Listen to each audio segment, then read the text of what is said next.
Welcome to the Crossover Show, the internet's first, best, and only police, only police, fire, and EMS podcast. Joining me today, as usual, is my co-host, one Justin Short, the Happy Medic. Say hi, y'all. Say hi to the people. Hi to the people. And not in studio, which is, crazy. He doesn't live close to us. He's over in San Francisco. This is a studio? Well, garage. Gotcha. Okay. Garage. Got it. Multi-purpose room. Fair enough. Right. Is Dr. John Jaquish. Joining us live via Skype. Welcome to the show, sir. Thanks for having me. Miracle of modern technology. Right?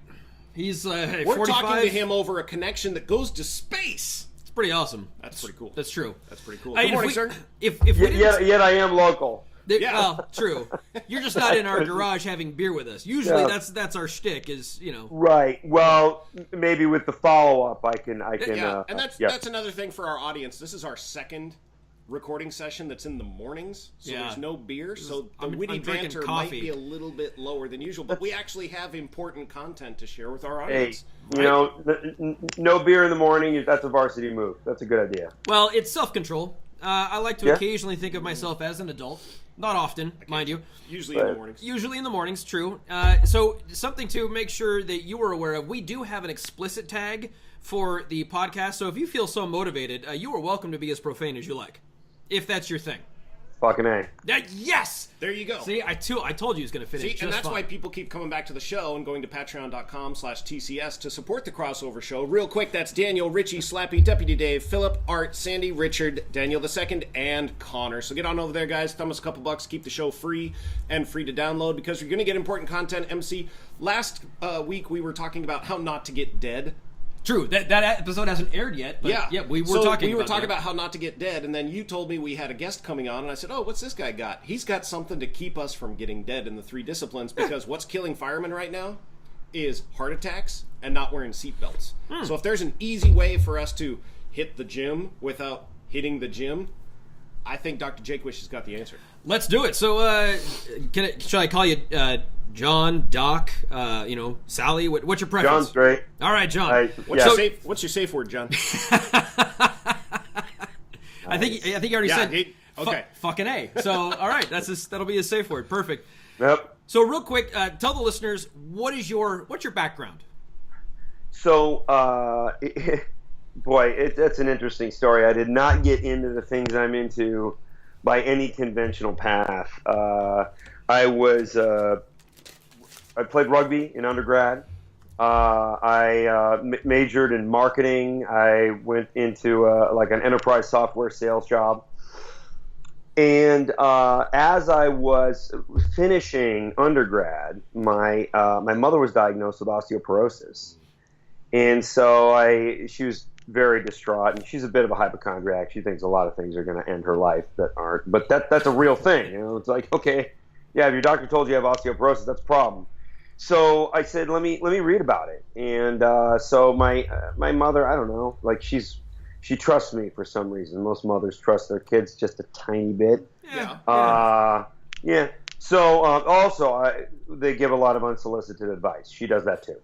Still, my mom listens to this show, by the way, so that is spot on. Spot on. Yeah, I see it. Oh yeah, I'm sure. It's like, you wore that. She gives me shit about the hair all the time. She hates the white walls, she calls them. So yeah. Like, you can do anything about that? Well, I can let my hair. My hair's remarkably long, but I just the wife likes the style, so I go with what my wife likes more than what my mom likes for hopefully obvious reasons. Yeah, that seems painfully obvious. Yeah, but, love you, Mom. Yeah.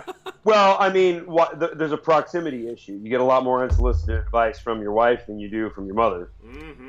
Yeah. I think when I signed on the dotted line, it became solicited. That might be a legal battle we could have. I don't know. Yeah, we'd have to have a panel of attorneys to discuss that. Yeah.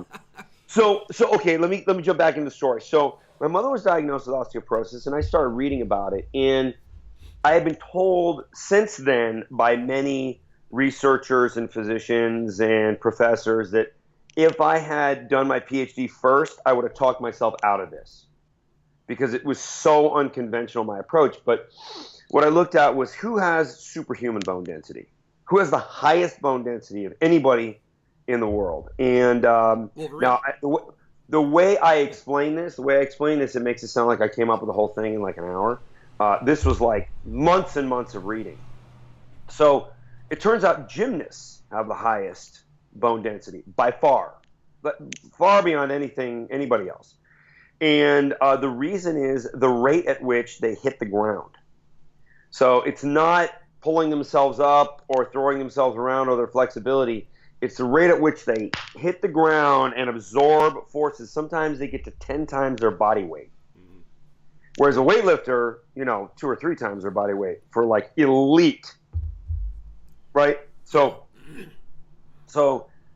I'm looking at, and it's well understood what's great about gymnastics from a research perspective is the way they hit the ground is very repeatable. There's a lot of other athletic endeavors. Things are different every time. The way a football player hits another, lineman hit lineman, it's a little different every time. It's hard to measure exactly how. Now, there's a lot more data now, so they can. But the way a gymnast contacts the ground, same every time. So the observation was so profound. Like these gymnasts were having 2 standard deviations above normal. So bone density is judged based on T-score. Yeah, thank you. Yeah. He's our resident medic, and he makes all the medical things make easy sense to science to the dumb cop. Sure. Well, yeah, and usually when I give a statistic, I'll explain like what it means. So 0 is normal. Osteopenia, which is like pre-osteoporosis, is -1, and osteoporosis is -2.5. My mother was right at the diagnosis level, -2. She was like -2.54 or something like that. So, at first I think, okay, I can convince my mother to be a gymnast. Well, she was in her 70s, so she had me. That was a good idea to start with. However, flawed.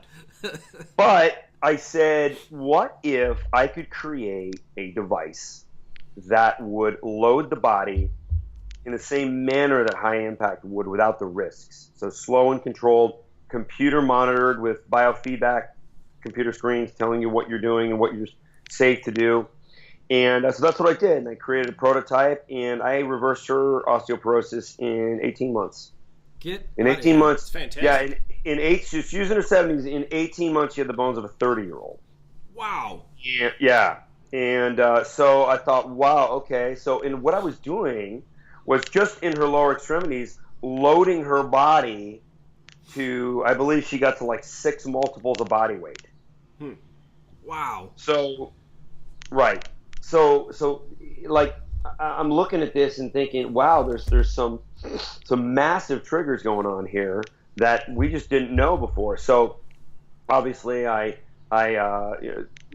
got a prototype going and started testing it in multiple locations, wrote a book, published some research, finished my PhD in biomedical engineering, and then I was off and running. And then while this whole thing was going on, I was doing some research in London, but I had also been kind of frustrated myself with the fact that I had been going to the gym for 15 years, and I really didn't see results. Like, I played Division I rugby. Like, I had great trainers.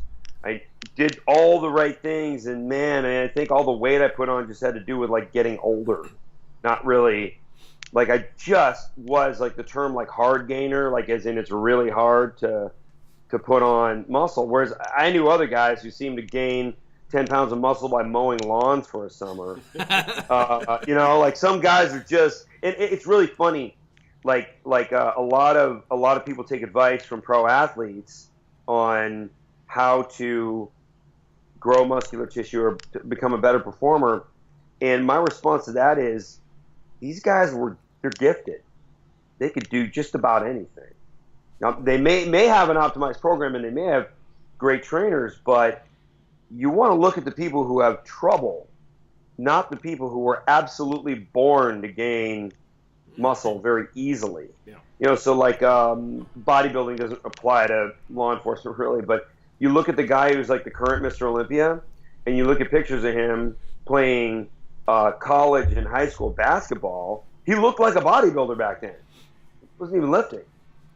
Or I don't know if he was, but it just I don't think he was.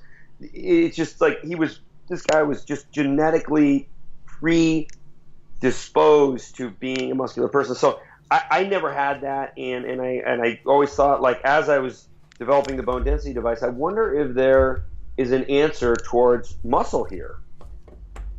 Like, I wonder if I can apply some of this logic and we can gain a ton of muscle, and or maybe there's something we're missing out on. So what then happened is I started paying attention to what Westside Barbell was doing. And what they would do is they take like a standard like weight set, like somebody's training to break a world record or go to a meet and compete in the bench press or the squat or deadlift or whatever lift they're doing. And so what I noticed was that these guys were breaking world records all over the place.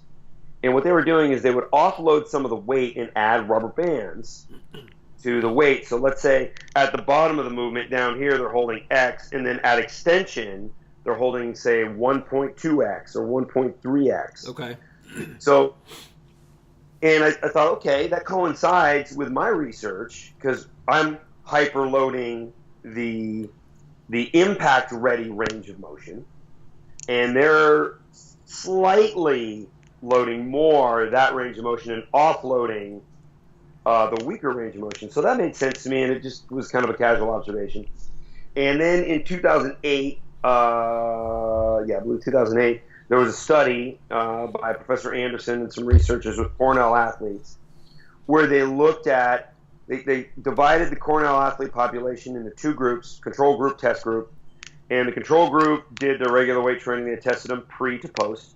And then the test group, they did banded training along with weights, and they grew strength muscle, basically a larger muscle, stronger muscle, 3 times faster.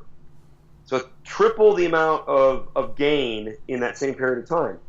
So what that showed me was, okay, both sides had weights. The test group had variance. And I thought, okay, what if we double down on the variance and forget the weights? Because that's really the answer. And what confirmed that to me is some research that I did in London, where we look at. I was doing the same kind of thing I did with my mother. I wasn't doing it. I wasn't the principal investigator, but I wrote the protocol, and then the hospital did the research. And then when we were publishing the data, I'm looking at these postmenopausal females who were putting 6, 7, 8, and 9 times body weight through their lower extremities. I think they averaged 8.7. Postmenopausal deconditioned females. Oh my God. That's insane. Right. And they're putting like gymnastics level loads. Now, this was after 6 months of using the bone density device. So just sort of frozen position, their knee joint looked like this, and then it kind of straightened out a little bit. And then so like very, very short compressive movements in that joint, and that hence the aggressive bone growth that we saw in that research. And what's been seen in the limited amount of research, I say limited by comparison to like a pharmaceutical, is the fastest bone growth I believe that has been recorded in that short period of time. And there are 54 clinics now that have these devices around the world, and they're showing these bone density gains. But what that's called OsteoStrong. That's the name of these clinics. And okay. Somebody who needs bone density, maybe some of the officers that are listening, if they have a bone density challenge, they can find an OsteoStrong location. Now, from a muscularity perspective, I went back and I looked at what Westside did and what Anderson did, and then what I was doing in London. And when you take all those observations together, and in fact, when you look at like the science page on the x3bar.com website, the reason you have multiple references is because you're drawing things from multiple places. So sometimes people who don't know how to read research, they find one sentence in one study, and they say, well, wait a minute, that's not what you're doing. Right, that's why we have multiple references. So we pull these things together. When you look at what was going on with variable resistance and bands and what I showed, so basically if I took my London data and I compare it to the American College of Sports Medicine database on loading of the lower extremities, they show from non-athletic to athletic trained individuals, it's 1.3 to 1.53 loading through the hip joint versus what I'm doing in London with 8.7. So this really tells us that, now because the American College of Sports Medicine was looking at what people would lift through the weaker range of motion, what that tells me is roughly, because the populations weren't the same, the ACSM is looking at everybody who's lifting weights, and I'm looking at postmenopausal females, so the difference is probably bigger than this. Yeah. But the point is, the difference between those two data sets was 7-fold. That's significant. So, yeah. Right. So what does that tell us? That means we are potentially, or roughly, 7 times stronger in our stronger range than we are in our weaker range. So when you work out, when you lift a weight, you pick whatever weight you can handle in the weaker range of motion, right? That's why we call it the weaker range of motion. Which means, and what happens in the weaker range of motion, we have a very small amount of muscle firing or going to fatigue. And then we also have a great exposure to joint damage. Mm-hmm. So I thought if we can change the weight through space to aggressively hyperload in the stronger range, really offload in the weaker range, not only do we take injury risk away, but, and this is the most important part, we can fatigue different ranges of motion simultaneously. So first you go to fatigue in the strong range, then in the mid range, and then in the weak range, like with however many repetitions you can do. So an absolute fatigue of the muscle.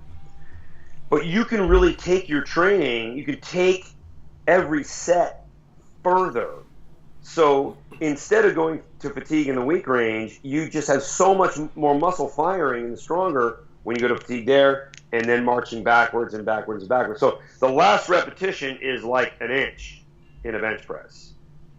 Does that make sense? Yeah, totally. So you go into full extension for the first few repetitions, and then they get shorter and shorter and shorter until you just can barely move it. Mm-hmm. And so the joint potential of risk is so low, and the gains that have been seen are so incredibly high. And so I like any time you go to invent something new, you write it down, you look at it, you have an expert look at it.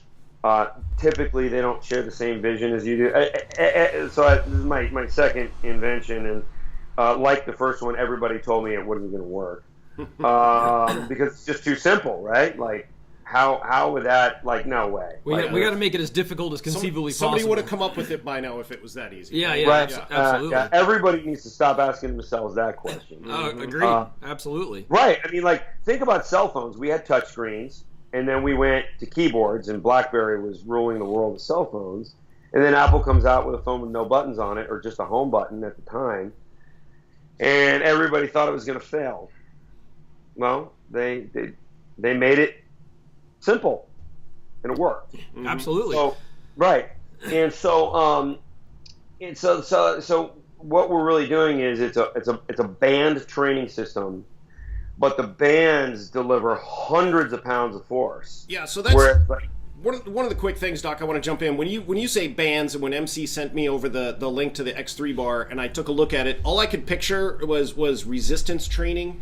Like the older brother Brandon in the Goonies with the springs, and he's doing this. That's when you take it all the way down to its bare basic principles. You're kind of looking at the same thing, but it seems like its range of motion and proper positioning and movement through the muscle groups that's really the key to that. Am I wrong there?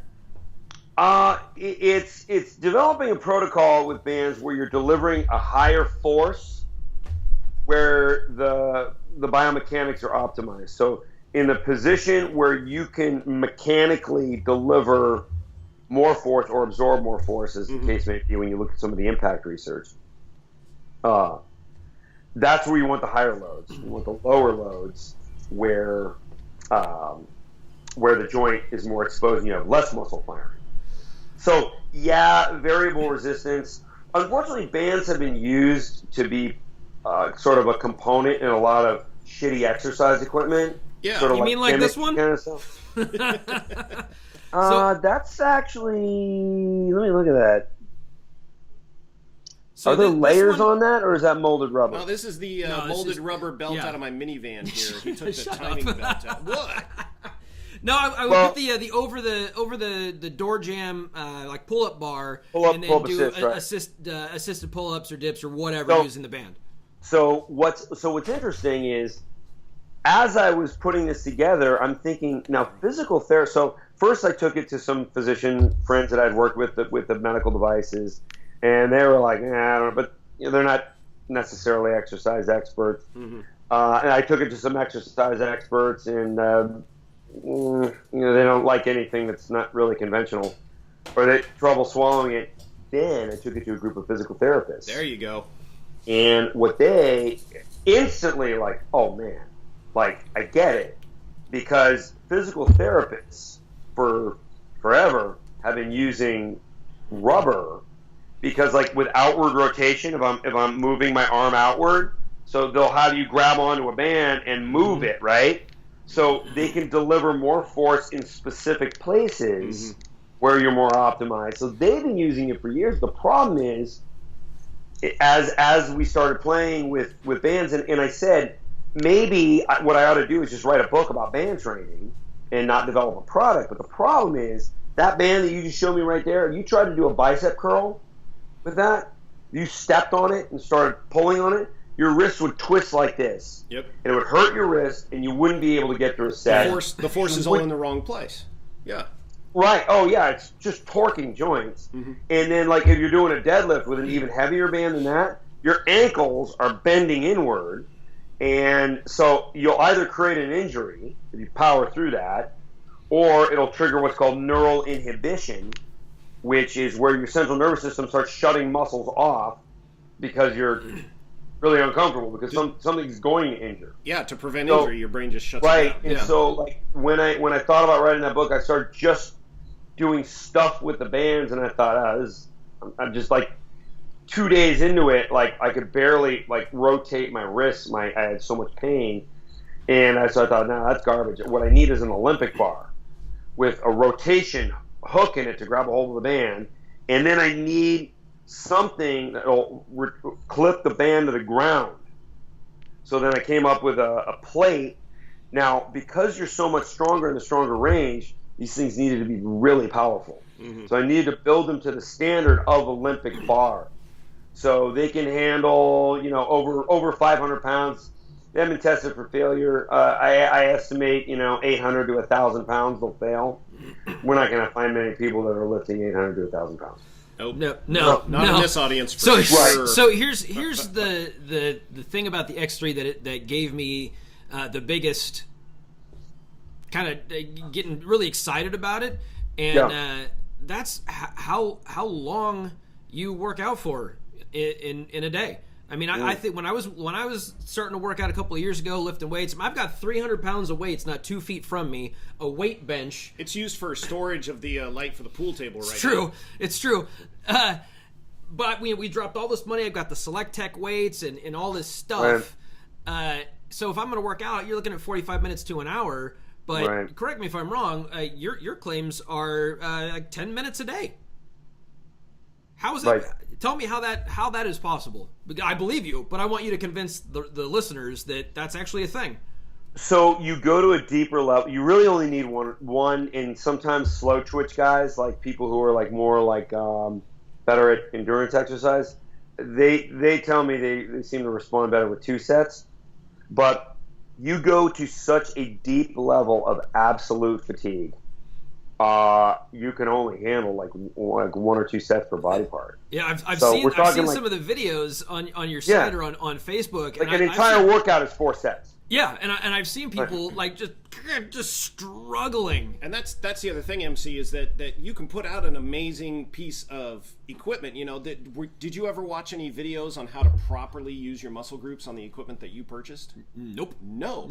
So here's a product that not only comes out and says, hey, we put some science behind it, we actually studied it, but hey, I think it's a 12-week program that you've got access to the videos to. That it's actually going to show you how to use it properly. It's setting an expectation, then showing you how to meet and or exceed that. Right. What? Yeah, amazing. Yeah, it's like somebody actually put some thought into it. So thank you. Yeah. Yeah, well, hey, I can't take credit for everything. Yes, like take credit for everything. That's what we do. That's what we do. Yes. Well, I mean, P90X tells people how to work out in their living room. Well, I sure.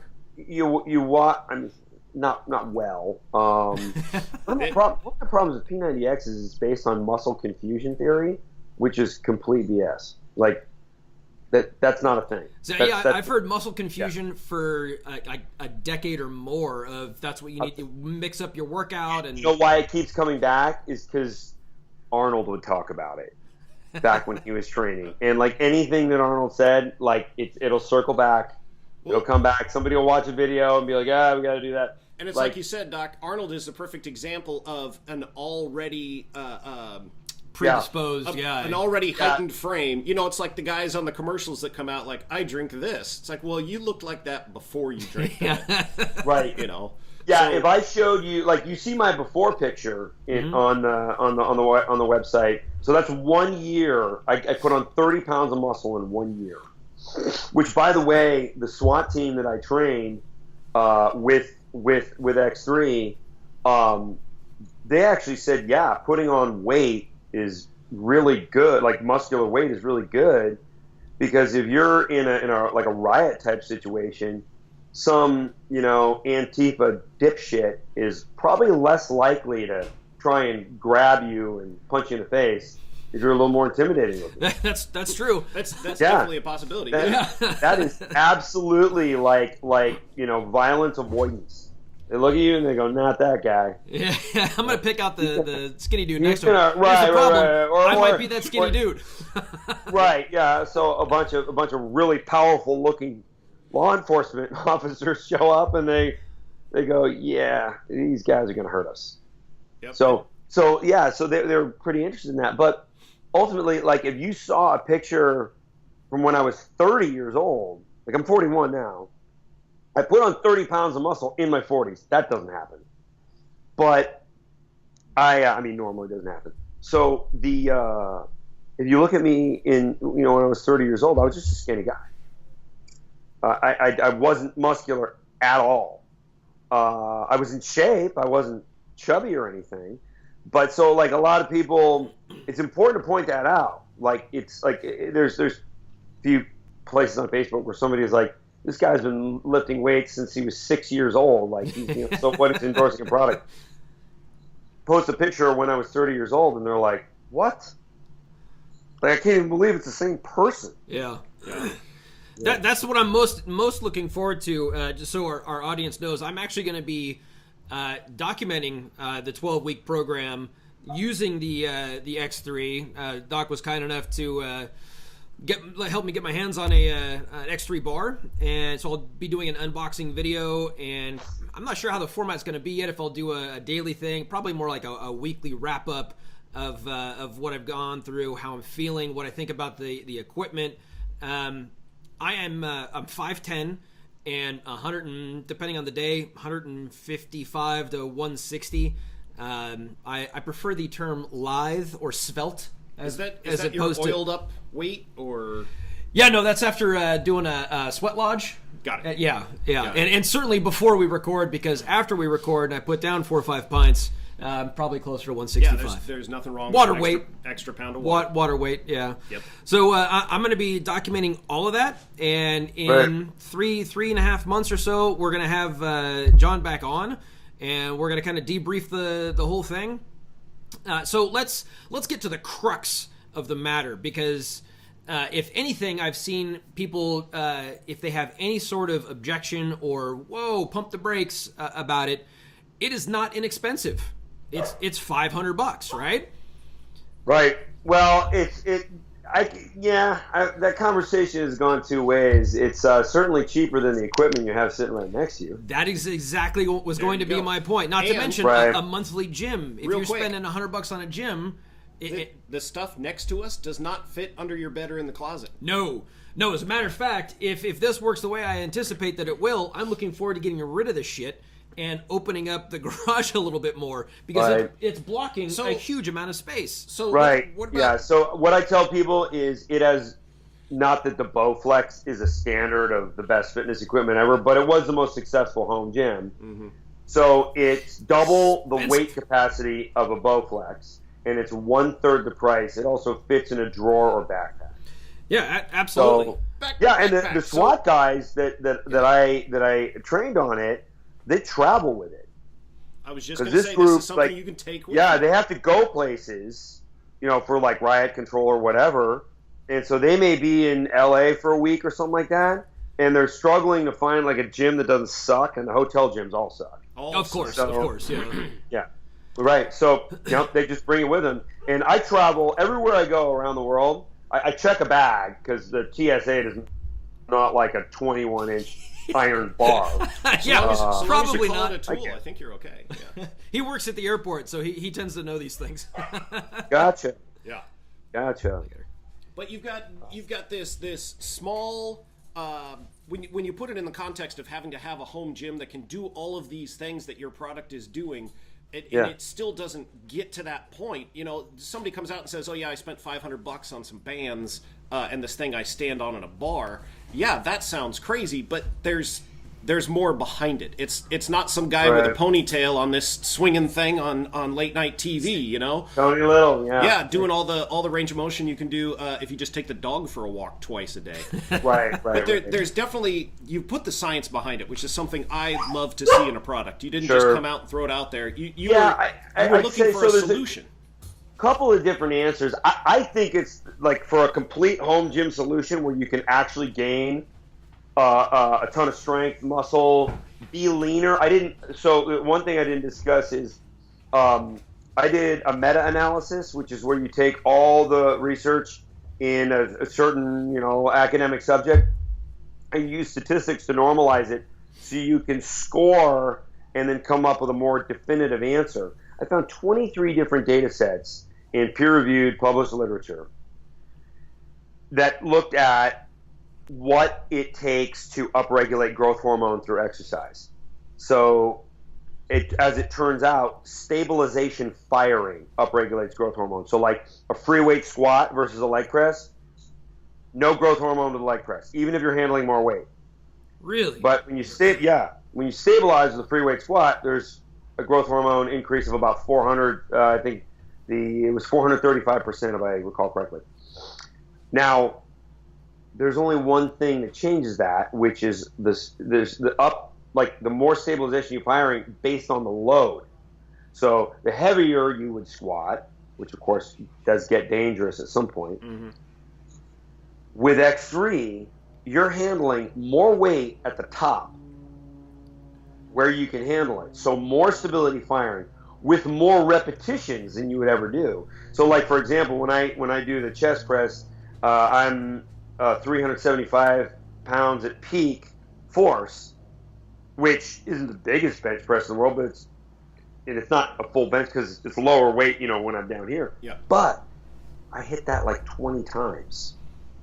So I can get that load exposure in that range of motion so I can just take the training so much further, and it's really, really not that difficult. So like, and when you look at the stabilization firing at that place where I'm handling more weight and there's stability firing, growth hormone goes way up and you get really lean really quickly. So that's another thing that the product does. And so sometimes I'll put have our staff answer questions like, this is scientifically superior to any other type of exercise. When someone says, well, $500 for bands, like, you got to look at the whole thing. It's the Olympic bar, it's the ground plate, it's the whole protocol that you can apply. And also, like, you're not going to build like a ground plate. Like, if somebody's like, oh, I'll make one of those, like, you're not going to make a ground plate out of wood that won't disintegrate. I got a 2x4 and some pilot screws. I don't see where the cost is. Yeah, there's a bunch of firemen out there going, wait a minute. I can reverse engineer this. Yeah, but there's guys out there in the firehouse that are throwing tires around and they're moving all these ropes around and they're getting tired and they feel good, injured. But I'm not seeing a lot of changes in some of these folks. Yeah. Maybe those are great functional exercises. I mean, ultimately, range of motion to be a firefighter, sometimes you got to lift heavy, awkward stuff. So that's great. I'm not saying like somebody should quit doing that, but being stronger is going to keep you from being injured. Like yeah, absolutely. And if nothing else, you'll be able to move a bigger tire faster. Because all firefighters have huge trucks, you can change that tire faster. That's right. All right, good. That's right. That's Which good. reminds me, I got to put some stuff in the minivan later. Yeah. Wait, you bring the minivan or the Prius? I brought the minivan. Oh, okay. No, I didn't bring the Prius or the He is plug-in, not. He is not your prototypical fireman. Not even close. Not at all. And going back to the cost and referencing what Justin mentioned a little while ago, you also get that 12-week program, That's and huge. it's you showing every user, this is how you do this exercise. You do it on Mondays and Wednesdays, and then you do the next set on Tuesdays and Fridays or whatever it is, whatever it's broken up. Right. I'm actually gonna have to change that because I work a 12.5-hour shift, so I'm not really. I already get up at 4:15. Yeah, gotcha. So yeah, those are guidelines. I mean, ultimately every exercise is in there. Everything you can do with it. If you want to mix it up, so a lot of people like doing upper body and lower body, as opposed to pushing and pulling, which is how I split the body. Either way. Another question I get very often, and this, I'll probably make people angry by saying this because people love their training splits. Yeah, we make people angry all the time. Oh, good. I made like 4 people cry yesterday. Yeah, but probably in a different context. Probably. Yeah. Good. Were they trying to get out of like a ticket? As a matter of fact, one guy was older than my dad. I kid you not. Oh man. One guy was older than my dad and was just a straight up asshole to me. And like, that always helps. Like somebody he's who's like, putting their life on the what, line, you're right. telling them that they're stupid. And, yeah, no, I'm being Mark. the asshole. I'll go ahead and let you off, sir. And about an hour later, I stopped an 18-year-old girl who was on her cell phone. And I pulled her over, walked up. This is why I stopped. He's like, "Oh, I'm really sorry, sir. Here's my identification. My name is blah, blah, blah." And I was like, all right. So I went back to the bike. She had no previous tickets. Walked back up. I'm like, so here's what I'm going to do. I don't usually do this, but... Did you? I did. I said, about an hour ago, a guy was a complete jerk to me, was extraordinarily rude, and didn't take any responsibility for his actions. So he didn't get a warning, but you've been nothing but kind, polite, respectful, and you took responsibility for your actions. I'm going to give you a warning. Damn and she was like, millennials. all right, that was awesome. Had it with these kids. Shut up. Oh, sorry. Sorry, that's our usual line. Yeah, absolutely. Yeah, I probably get 1 ticket for every 4 times I'm pulled over. Because it's just like, hey, I know your job is difficult, so, like hands on the wheel, and they kind of sometimes see me and they're like, I gotta look big and scary. Yeah, I might have to shoot this dude. Right, yeah, right. Yeah, Sir, if you get out of the car, it's going to be a bad day for both of us.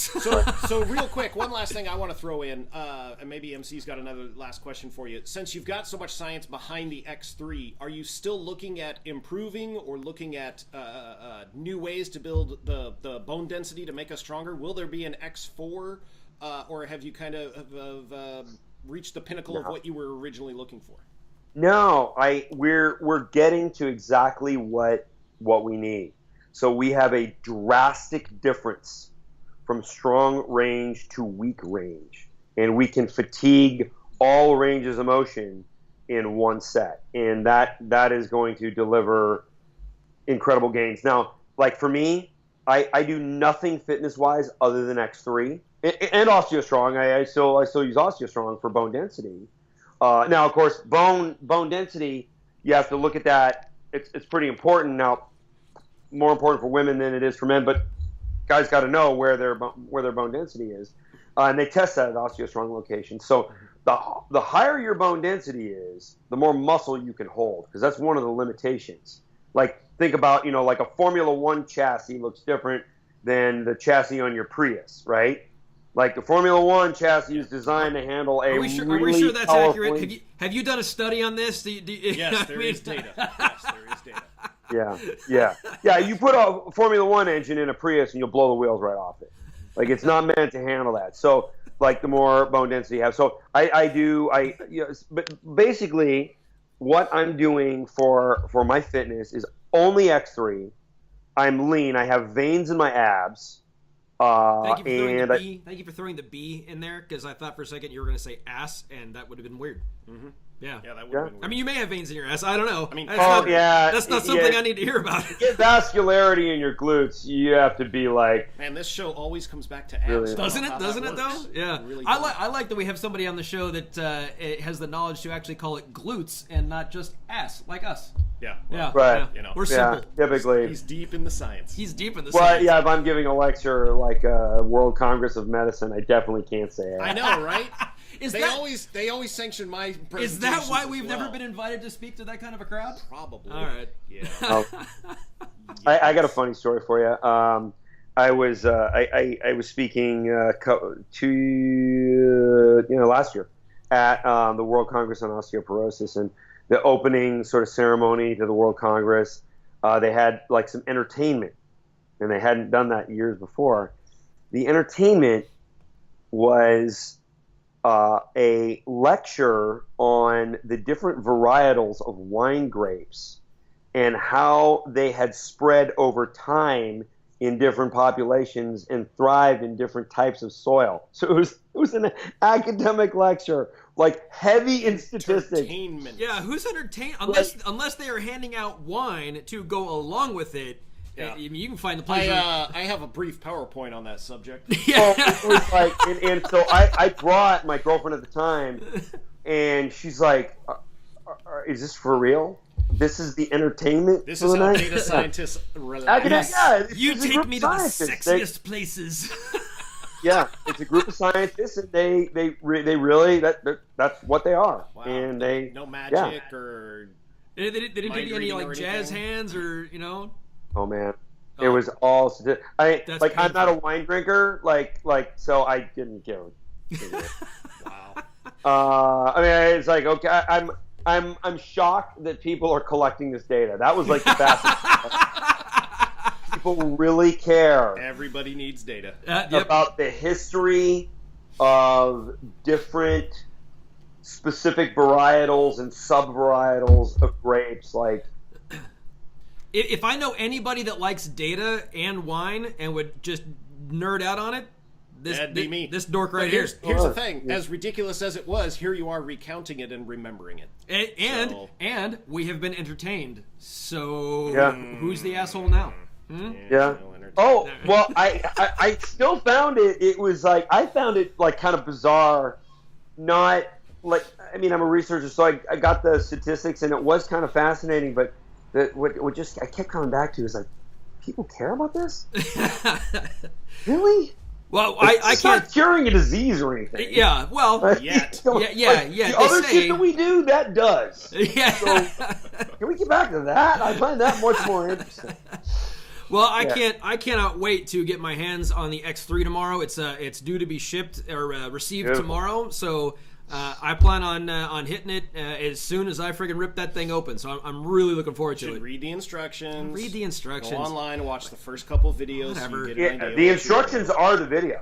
Like There you go. there's actually Boom. there is a warning in there of like what not to do. Like firmly grab a hold of the bar. You don't want to catapult the thing So towards. do this and then just let go and smack. Right. Yeah. Well, yeah, that's another thing. I get online trolls saying, "Oh yeah, you're gonna hit yourself in the face with that thing."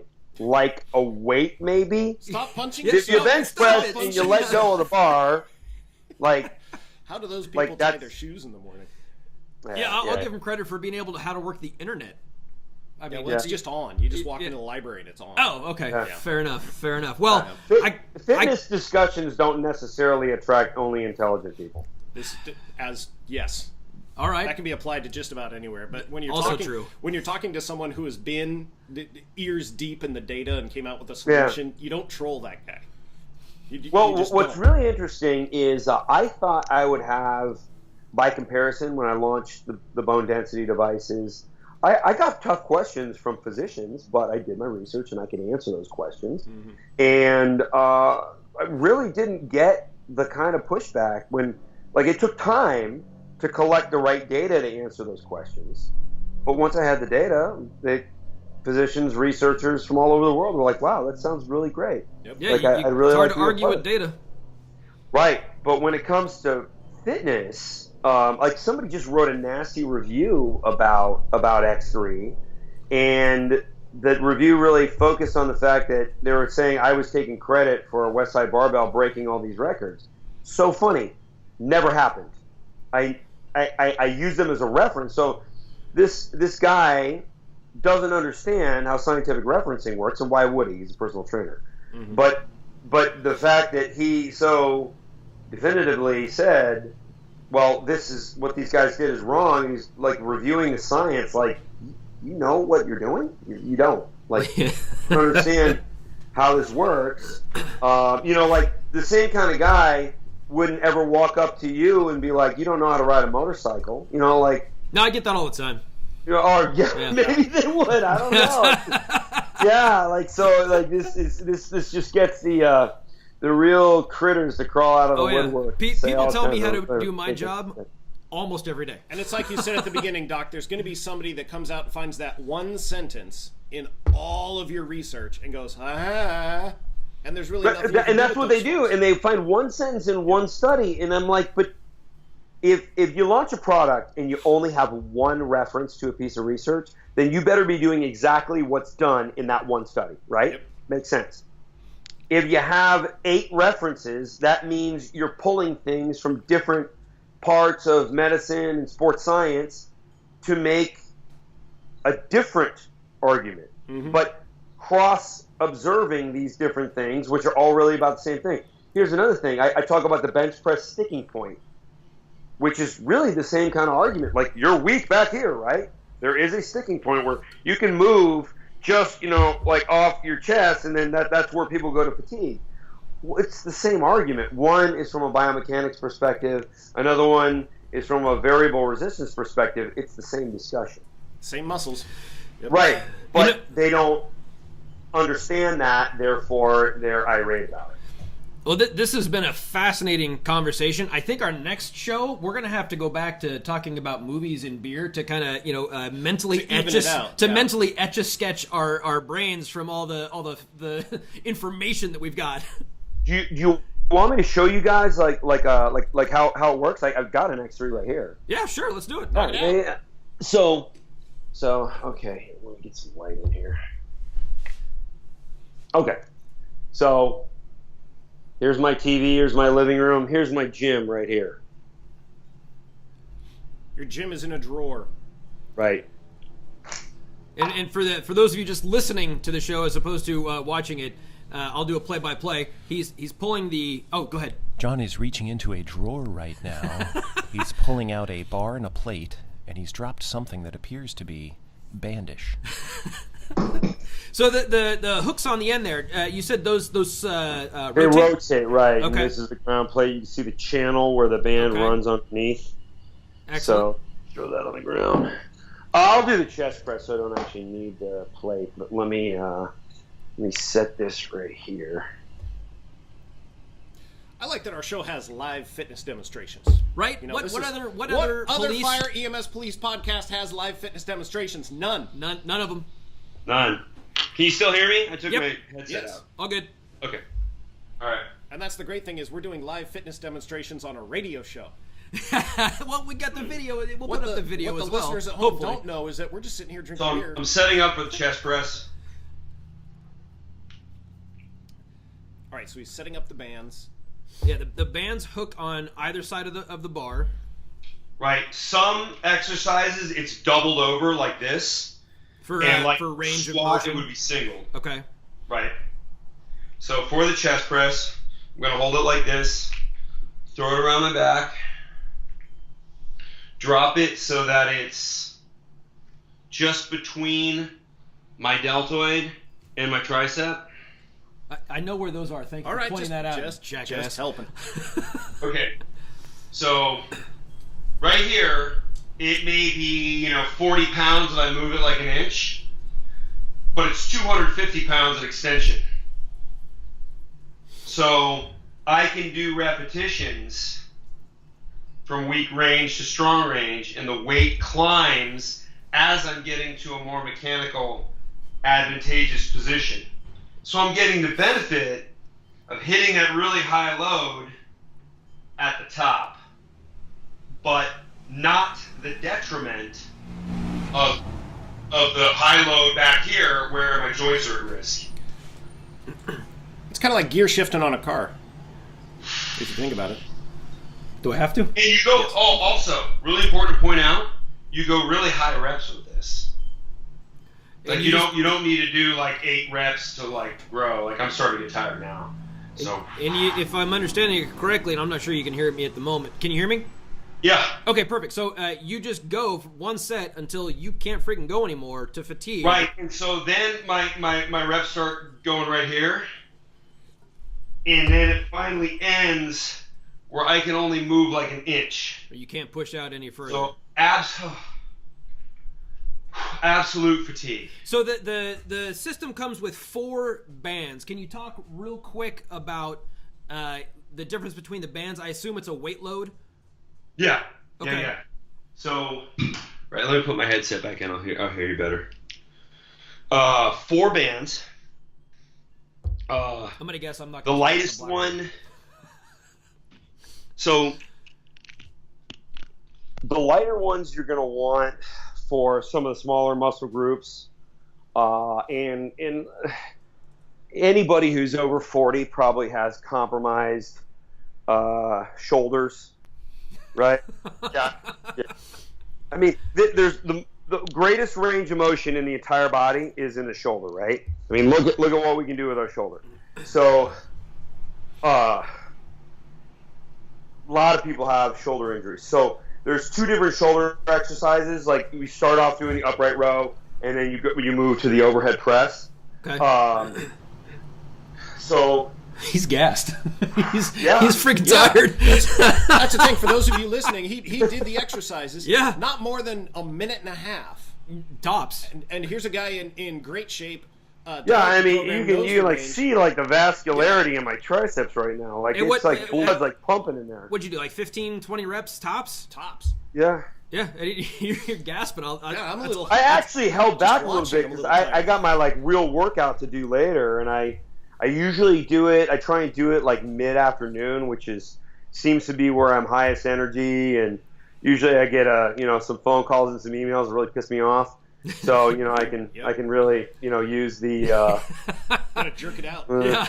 Well. right.